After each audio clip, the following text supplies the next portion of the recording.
There was a lot at yesterday's big WWDC keynote. In fact, Apple ended up racing through a number of its new features to cram everything into the 2-hour-plus event. iOS led the pack with a ton of new additions. Dark mode is the highlight, so to speak. The feature has the same selling points as it does on other operating systems, namely being easier on the eyes and the battery. With a touch in settings, users can set it as a constant or have it switch when the sun goes down. The feature swaps in dark wallpapers and will work with all of Apple's native apps. Third-party support is coming as well and will be part of its development platforms like Swift going forward.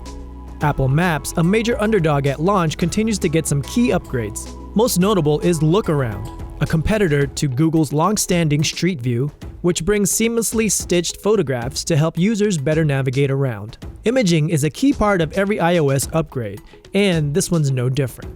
Photo editing has been much improved, with more pro-style control over aspects like white balance, contrast, sharpening, and noise reduction.